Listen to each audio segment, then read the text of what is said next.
And you would think I would know how to do this as the photographer AV guy, but yes, thank you for having me. It's been a pleasure not only to get to know you, but to get to know the organization. And honestly, the photos don't tell me as much, but the interviews that I've been doing have been fascinating.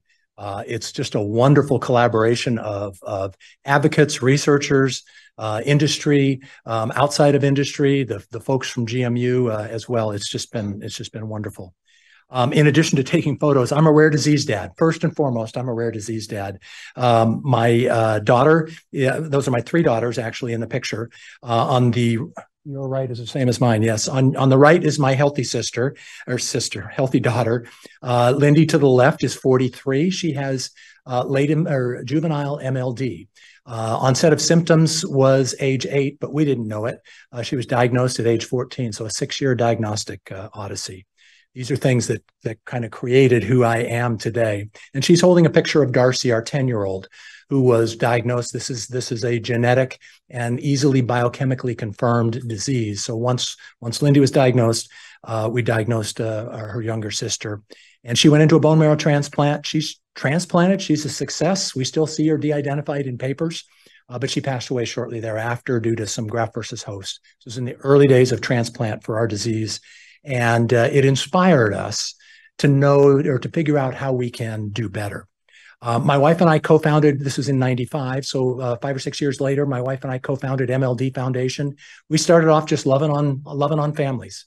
And I see a lot of that going on here. We had a couple of families here yesterday, just loving on families. But I quickly realized, because I come out of the high-tech world, quickly realized that I needed to do something besides just love on families if the next generation of families are going to have a better journey than we did. So I got involved in policy. We got involved with biopharma, a lot of startup, small biopharma, either companies or divisions of companies, of larger companies. And our motto is we care: compassion, awareness, research, and education. We actually don't raise a lot of money. We're not paid. So for 20 years, this has been my passion. And based on where we're at, it's going to go right with me to the grave, because there's always going to be something that we can do. We've done a lot of worldwide work, particularly kind of in the pre-Google era. As the Facebooks and Google come along, it's easier for families to connect. That's a plus and a minus, because the families you connect with they're certainly passionate, but they may be kind of single focused passionate or single experience passionate. I mentioned my experience there, again, comes out of engineering and operations. MLD is a lysosomal disease, metachromatic leukodystrophy. We're also a leukodystrophy. Most of the patients are kids. They're diagnosed because of an MRI, clinical symptoms in an MRI. The MRI is not confirming diagnostics. We go biochemical, or now today with genomics. It's autosomal recessive, about 1 in 40,000 incidents, 1 in 100 are carriers. So somebody else in this room is a carrier for MLD and you don't know it. And in theory, if you look at me, I'm normal, I guess. So whoever you are, you wouldn't know it unless, of course, you had a child and hit that 1 in 4 lottery. Newborn screening works. We've been working on newborn screening since 2016, 2015. We've had a pilot in the US, in New York, and also over in Germany, about 175,000 spots screened. Works perfectly.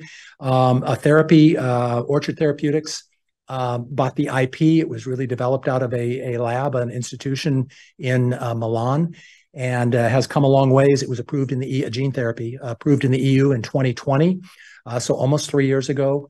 The BLA was filed with Dr. Peter Marks and his group in August, and we expect a PDUFA response in March. So we're very excited, but lest you think that we get to breathe a sigh of relief, as many of you know, that's just another lap around the track. We're going over the start-finish line, but it just means another whole set of challenges for us to identify those patients pre-symptomatically when the therapy works, and not only to do that in the state of New York, where newborn screening is, but all the rest of our states and around the world.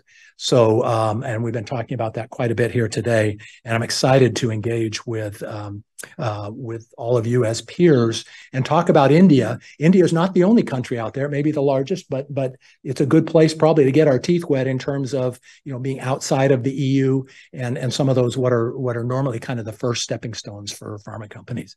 A little bit on incidence and births again, and this really conveys the message. If you just look at the births, the green squares there in the bottom, about 127-ish we think are born in the US, but globally that's 3,400. And that just hits me in the heart every time I see that, because it doesn't matter what the language is. When your kid is sick, it's the end of the world to you. And those families will do anything. And we want to make that anything a good choice for them that will help their kids to be healthy. And the gene therapy for MLD is outstanding. I don't use the word curative. I don't get to edit here anyhow, but it's all but curative. These kids are going to school, they're running, they're cognitively alert. You wouldn't know the difference. And so this is from what we've seen, we're about 12, 13 years out from first clinical trial patients. And we have no indication we're going to fall off a cliff. Of course, we worry about that in terms of effectiveness, but it's a one and done, and it's awesome. My interests, as I mentioned, compassion support for families, advancing research and therapies, but I'm also very much an advocate. And those of you that have talked to me, you know that we are all in this boat together, and I truly mean that. I don't just say that whether we're working on a complex scientific issue of which I don't understand, but at least I can say more than 3 or 4 syllables of those scientific words now. But if we're working on policy, or if we're looking at access in terms of identifying patients or how to get them paid for, here in the United States, how do we get therapy to a patient to a center of excellence across a state line where we have Medicaid typically paying?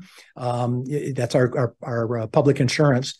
They don't like to pay another state to do the therapy. They think the people that are in their center, which might be an awesome oncology center, they think they can handle this inborn error of metabolism. And that's just not the case. Again, these are my interests and priorities, which I think we'll get to. I don't know where the schedule is. I've been out of the room. But 87% of MLD patients are outside of the US and the EU. So with that, I'll turn it over to, who is it?